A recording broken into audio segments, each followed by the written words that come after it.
Hello, you're watching PHTV Gaming. I'm PH and this is the introductory video to my Let's Survive Skyrim series.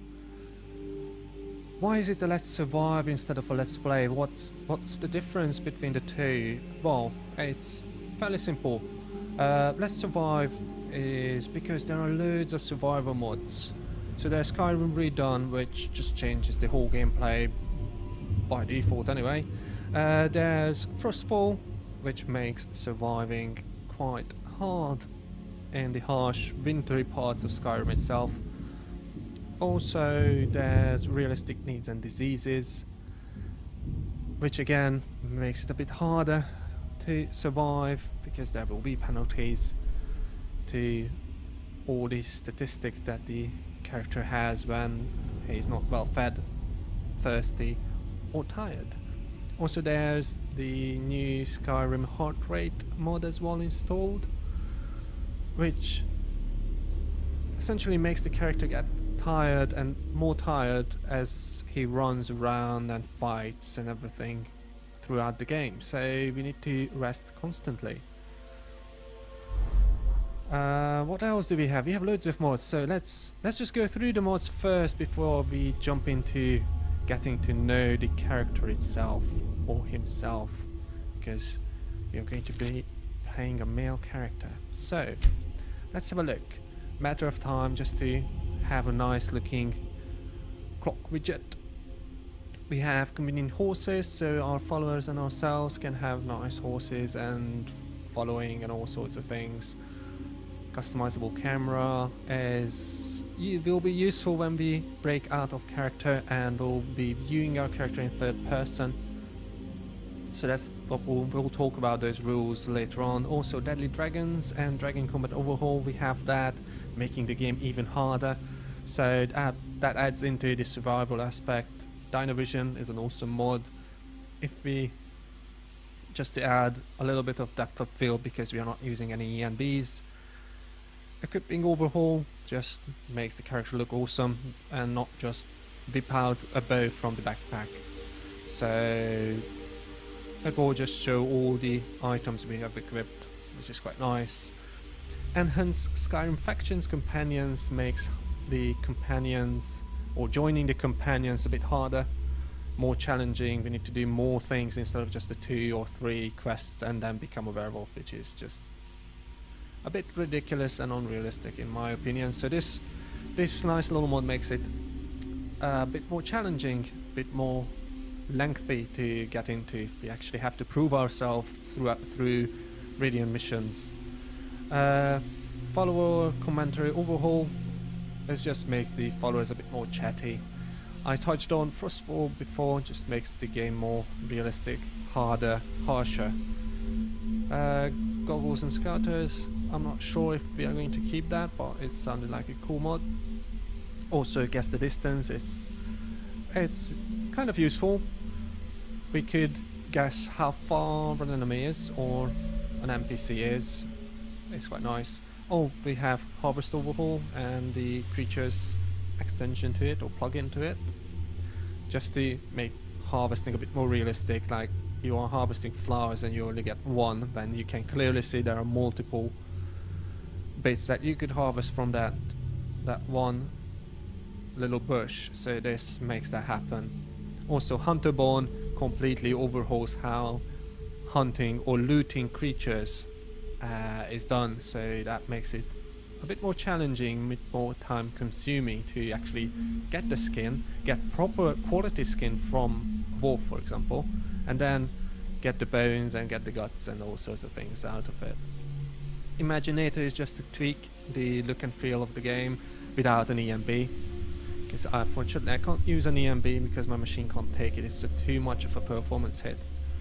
Immersive creatures again makes the whole world of Skyrim a bit more challenging. Immersive HUD because we will be playing in character, trying to role play the whole game. So this makes the HUD disappear when we don't need it and won't be in the way. Also immersive spells. Spells should emit light really, so if you have some fire spell in your hand and that should emit light or frost, so those This mod does that. Inns and taverns, this actually makes the prices, room rental prices, a bit more realistic than just the 10 gold usually. So this makes it different for each and every inn you can rent a bed or rent a room in, and also other nice additions in there. Lanterns of Skyrim will put lanterns on the major roads, so in the evening or during the night it's not actually that dark if you are traveling on the road itself. Locational damage, well, not much to talk about that one. It just makes things harder. So a headshot will be an instant kill, no matter if it's on the character, the player character, so myself, or on one of the NPCs. Headshot will be instant kill. And also we can actually cripple the NPCs, so if we hit and critically strike their hands, they will drop their weapons, for example. Lock overhaul is just having it there so we can actually bash locks with our weapons instead of trying to lockpick it every time, because we are not really thieves. We should be, if we are not playing a thief, we should really be able to just smash that lock open. Minty lightning is just adding lightning into thunderstorms, so it makes it more realistic. Moonlight Tales, because we like werewolves, so this adds all sorts of things to it. NPC in the dark is a really cool and awesome mod. Have you ever wondered that how come you can't even see the enemy, but the enemy can see you clearly and shoot you with his arrows? Now this makes sure that will never happen. So if it's dark, they will put their arrows away, they will light lanterns, torches and get their swords out. But if you are standing in the light right next to a torch, then they will just shoot you with their arrows because they can see you. Predator vision, again, if we become werewolves or vampires, this just adds a nice cool predator vision. Pumping iron, because not everyone is buff when they start out, so this makes sure that while you do all these fighting, smithing, running around and then rest, you get more buff. So this makes our character change over time, and it will be really cool to see that change. Real shelter will make sure that if you are standing below a bridge or below a roof or a porch, a covered porch, then rain will not fall on you. Then obviously I said realistic needs and diseases just to make the game more realistic. Sky UI, can't live without it, it makes the interface so much better. Also we have Sky Realism, capacity and carry rate changes. So this little gem reduces every new character's capacity. So there's no more 300 carry rate when you start the game. You start with like 100. And the carry rate adjustment part will add weight to weightless items like gold or arrows. So you won't be able to carry like 3 sets of Daedric armor on you and wear another set. You will have to, so I will have to make sure that I selectively take things, or I will need to make more backpacks, pouches, bandoliers and whatnot, just so I can store all the stuff I want to carry with me, or just dump it on the horse. Skyrim heart rate, that, as I mentioned, introduces heart rate into the game.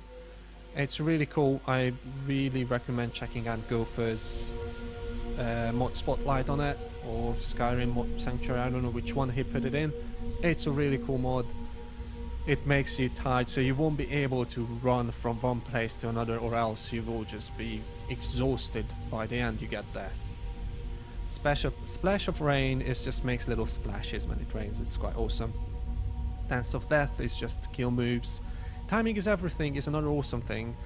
A really cool mod, changing the timing of certain quests when they start. For example, I changed the Dragonborn quest line to start at a later time. I won't show when, but it will start later, not right after coming down from the initial meeting with the Greybeards.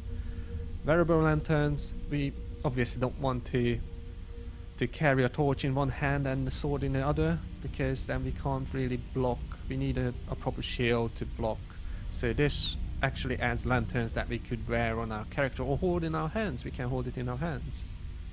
Wet and cold is just makes things interesting, puts on shaders, and all the NPCs will wear proper clothing. And the 8 armor is a really cool armor set. I've been itching to try it out, and this character is a really good one to try it out on. So, right, this character, I'm trying to play a sort of expanded barbarian kind of character. His name is Conrad. He's quite skinny, although he's quite ripped. But we'll see how he progresses in his life in Skyrim. The general story is that he's been sort of backstabbed by his comrades at a raid and been left there to die, but fortunately he survived, and we'll go from there. Obviously he kind of, I don't know, tried to make him look like Arnie in Conan, but it's not that good of a resemblance, but I quite like how his face looks. So, rules I've been talking about. If we are in third person, we will be like out of character, so I'll be talking out of character, in character. So this view will make sure that I'm in character, thinking as Conrad and pursuing his needs. And this way I will be out of character, talking about certain things like mods, installed mods and whatnot, or just general rambling. Another rule is there's no fast travel except carriages. So we need to travel everywhere on foot or horseback or a carriage. We can't just quick travel from one place to another through the map. This won't be a speed playthrough. It will be, as you can see, I'm using Live Another Life mod as well. So we are not going to start the game with the regular start in the carriage, being caught and going through Helgen. So we will be on the road somewhere in Skyrim, and we'll be going from there. So that's what we're going to do. So Conrad is a sort of a ex-bandit, kind of barbarian wannabe, and we'll be running around Skyrim and doing bits and pieces. So it won't be 100% playthrough. I'll be distracted most of the times doing this and that. So we'll not be doing, okay, let's just go through and be as quick as possible. So we'll be in character, trying to play to the needs and desires of the character itself. So thank you for watching this introductory little video, and stay tuned for episode 1 of Let's Survive Skyrim with Conrad the Barbarian.